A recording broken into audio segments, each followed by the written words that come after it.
Greetings, everyone. Pete Pardo here from Sea of Tranquility. Welcome to another episode of Ranking the Albums. Yes, this is the second time in 2 days I have had to re-record episodes. No thanks to QuickTime and a corrupt audio file on a QuickTime video. Very disheartening when you record a video, it comes out great, you go to air it, and there's no audio. Nothing to do with the mic. It's a QuickTime issue. Twice yesterday.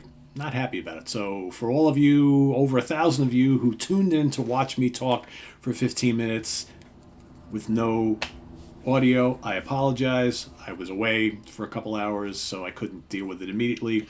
Here I am, back late afternoon on Sunday, re-recording it. And of course, this happens to be on a weekend where I am racing around trying to get ready for a week away on a business trip, and I gotta re-record videos. So wasted time. There's nothing I hate more than wasted time. So let's not waste any more time. Let's get to the ranking. So we are going to be doing the influential, somewhat legendary stoner rock, stoner metal band Kyuss from Plains Desert, California. They're from somewhere. Desert somewhere in California. Of course, this is the band, the classic lineup of the band. John Garcia on vocals, Josh Homme on guitars, of course, yes, that Josh from Queens of the Stone Age and other projects, Nick Oliveri on bass, and Brand Bjork on drums. There would be little minor lineup changes throughout their career, but that's considered like the classic lineup of the band. And they only have 4 records, okay? Pretty influential, though. They kind of came like right at the beginning of the grunge era, yet we're doing something a little bit differently, and by the middle of the 90s, they were pretty much gone. But people still talk about Kyuss and their legendary music and albums and style, which influenced so many other stoner, psychedelic stoner rock, stoner metal, biker rock, little bits of doom in here as well. Kind of so many other bands kind of came up in the wake of this band. And so they come up in conversations all the time when you talk about like classic stoner rock, stoner metal. So like I said, only 4 albums. By 1995, they were basically done. So I'm going to give them to you in the order of my preference. I don't think they have any bad albums among these 4. I just think that there are some albums that are consistently a little better. There is some filler and weak stuff throughout their catalog, but for the most part, there's also some amazing songs and tons of great riffs. That's what it's all about. You know, as folks who know, I'm a big doom and stoner metal fan and starting to listen to more and more of the stoner stuff because there's so many bands out there.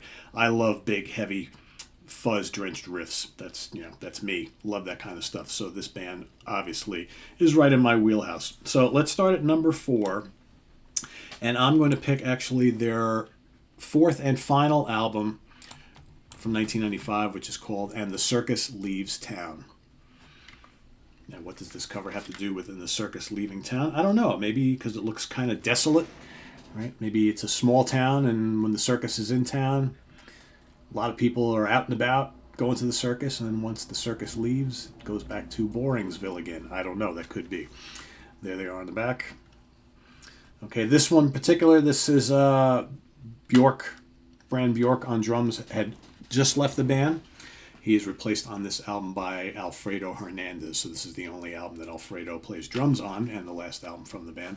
This also has Scott Reeder on bass. Scott, of course, came over from The Obsessed. All right, so he is actually on the last 2 albums. So, and maybe, you know, he is considered the classic bass player. You know, the band wasn't around that long, and they did have a couple lineup changes. So really, when you think about it, is there any classic lineup of Kyuss? Not really sure, right? John Garcia and Josh Homme were really the only 2 constants throughout the entire short career of the band. But depending on which bass player you like, which drummer you like, that may be your choice. Anyway, back to this album. So it starts off with a song called Hurricane, which to my ears has a little bit more of a punk feel. It's kind of fast-paced, kind of repetitive in spots. Still kind of fun, though. You've got the quirky 1-Inch Man, which I believe was released as a single. It's a really strange song for them. It doesn't really sound like anything else they've ever done. It's kind of bizarre and yet kind of enjoyable, but yet not kind of Kyuss sounding, right? So right off the bat, you got two kind of like different type of tracks here. Then, of course, moves into The Old Boozeroonie, which is this big crushing stoner doom track with loads of heavy fuzz, some really wild guitar playing from Josh on this one, and big fat bass grooves. I like this song quite a bit. You get more like the cavernous fuzz on that bluesy Gloria Lewis. Then you have a great track which is called Phototropic, which has this awesome kind of slow build. It starts out kind of mellow, and as the song keeps going on, it gets heavier and heavier, and the finale is really great. It's another one of my favorites on the album. You get El Rodeo, another slow starter, which picks up about the midway point with some more massive riffs. You get loads of fuzzy wah-wah guitar all over the groove-laden Blimp Jumbo, another really fun track on here. But then you got Tango Sizzle, Size Queen, and neither one of these do a hell of a lot for me. Catamaran has a nice kind of stomp to it, which I kind of dig, and then you got the big 11-minute closer, Spaceship Landing, which is all sorts of heavy and fuzzy, and another one of my favorite tracks on the album. So overall, I mean, it's kind of a patchy album, but there's some really good material on it. The stuff I don't care for is just kind of meh to me, but that's the minority. I would say like there's maybe like 3, maybe 4 songs on here that don't like totally send me to the moon. The rest of the stuff, though, is really strong. So that is my number 4.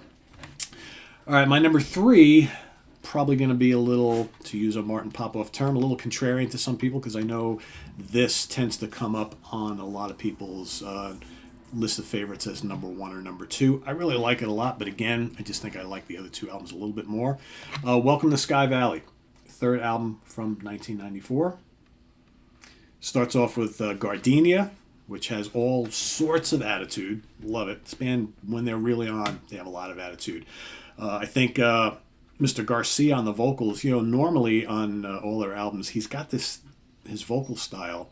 He sounds like a weird mix of like James Hetfield, Glenn Danzig, and maybe Lane Staley from Alice in Chains. And on this track, he really sounds like a young Glenn Danzig quite a bit. I like his vocals, actually. He's a good singer. Asteroid is a killer, like psychedelic stoner rock instrumental freak out. Got all sorts of cool guitar effects and things going on. Very cool song. You got the bluesy groove of Cuppa Scoopa and Mighty Scoop. Love that title. 100 Degrees, menacing, heavy. You got the atmospheric and bluesy desert rock of Space Cadet, which I think could have been trimmed a little bit, but there's some good parts in it. You got the fast-paced Crusher Odyssey. You got Conan Troutman, which is completely bulldozing. Might be my favorite song here, but I just wish it was a little bit longer. But it's got this behemoth riff on it and really pissed off vocals. Really cool track. Just, man, instead of 2 minutes and change, I would have loved to be 4 or more. You got the ultra catchy Demon Cleaner, which is another really different song for them. On all their albums, they usually have one track that's like really different from everything else. This one's full of hooks. Could be a radio tune, but still kind of heavy. Kicks ass. You got N.O., another really heavy song. You got the epic near 9-minute Whitewater, which is another like brontosaurus stomp of a song that also has some like meandering psychedelic noodling on the guitar. Again, maybe goes on a little bit too long, but the heavy portions of the song are really great. Overall, really strong album. Some filler on it, but the stuff that really works well. And on this album, you got John Garcia on vocals, you got Josh on guitar, Scott Reeder on bass and vocals. Like I said, he comes over from The Obsessed, and then Brant Bjork on drums. So good stuff. I couldn't argue if someone wanted to pick that number 1 or 2, because what's good on there is really good. All right, for my number 1 and 2, I went back and forth with these two a couple times, and I figured I'm just going to settle on the order that I have them here today. So I'm going to go with their debut from 1991 called Wretch. Most people tend to pick this as their least favorite.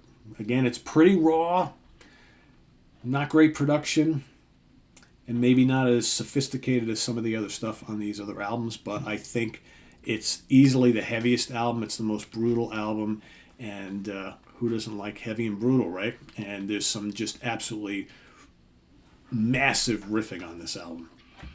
It's probably their most straight-ahead metal album, I think, although, you have a little hints of punk and hardcore on a couple tracks just for a little bit. But lots of doom on this album too as well. So it starts off with a fast-paced beginning of what's about to happen. Highway 74 is just fast, snarling track, manic drums, lethal guitars flying in every direction. Cool track. You got the fast-paced and crunchy Love Has Passed Me By. You get Son of a Bitch, which slows things down to much, much more of a stoner doom style that would permeate lots of songs on the rest of the album and certainly on the albums to come. Really, really good track. You got Black Widow, has this kind of garage rock, grunge feel to it, like maybe early Nirvana or early Soundgarden, that sort of thing. Dig that. Katzenjammer also has a strong grunge but also punk feel, but lots of fuzz. Then you got, from here on in, it's just absolute killer. Deadly Kiss, molten fuzz, chock full of just these just gargantuan riffs. In fact, the vocals, again, sound like Hetfield meets Staley meets Glenn Danzig. Just love it. You got the tremendous The Law, even more intense. Just great lead guitar work and riffs from Ham. You got Isolation, also just crushes. I'm Not has this really delightful, punishing riff that will get you kind of banging your head instantly. Big Bikes has another face-melting collection of riffs. And then you got the closing stomp of Stage 3, which has plenty of screaming lead guitar from Mr. Josh himself. The riffs are great. It's a really heavy album. I dig it quite a bit. But again, it sounds like a bunch of teenagers made this album because they were barely out of their teens, I believe. I don't know, you kind of can't see that there, but that's them. Really, really young, pissed off kids, making lots of noise. It's raw, it's primal.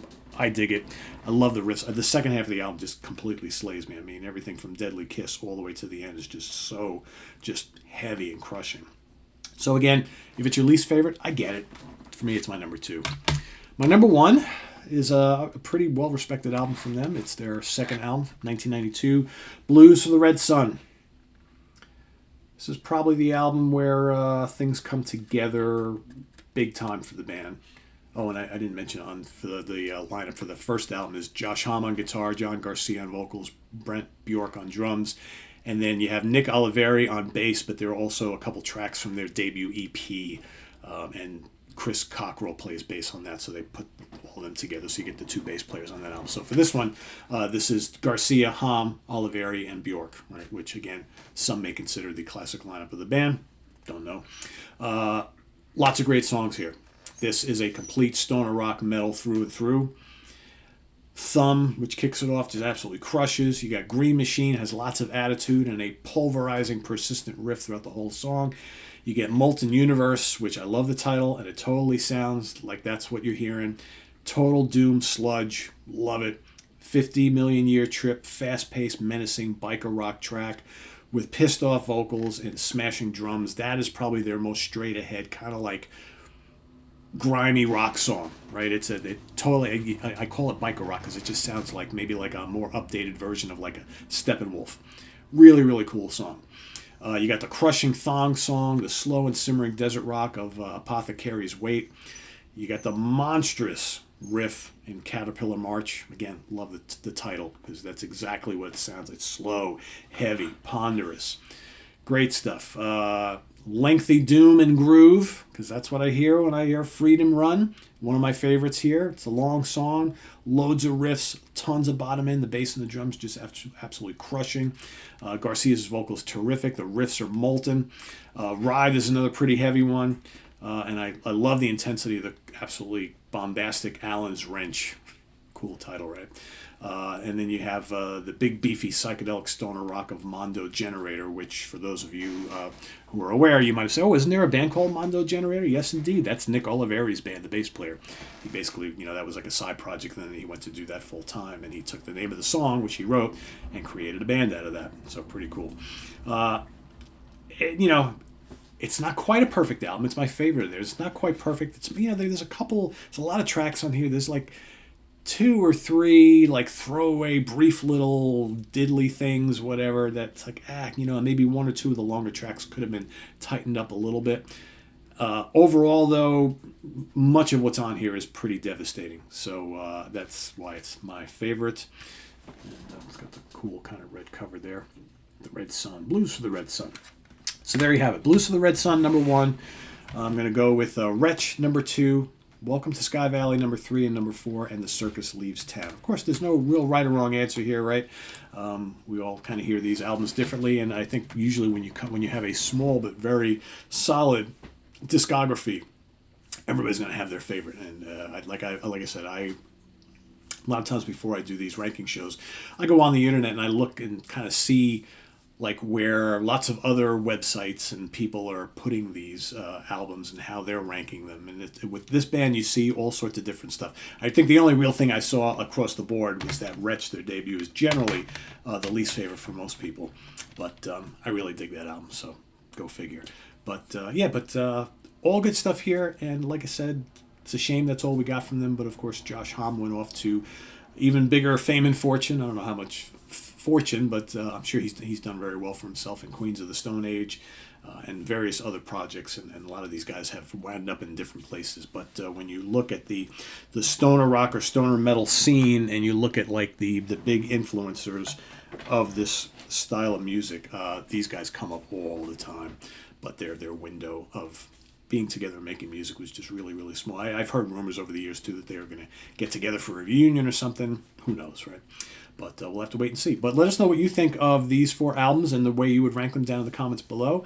And again, to everybody watching, now that you've had to watch this twice, thank you for your patience now that you can finally hear me. Ken Golden was joking with me. He says, why don't it'd be really cool, 1,000 people watched the video with no sound. Would anybody notice if you went on and redid this and changed the ranking around? I was like, yeah, that would be kind of interesting, but I wasn't going to do that. So anyway, so thanks for watching, everybody. Visit us on the web at www.seatranquility.org. We're on Facebook, we're on YouTube, all together, all the damn time. Please subscribe if you haven't already and click on that notification bell so you get alert of all of our content as it posts. And please do hit the like button before you leave. Very important as well. So thanks for watching, everybody. We'll see you next week here on Ranking the Albums. Till then, I am Pete Pardo. Have a good week, everybody. Take care. Bye-bye.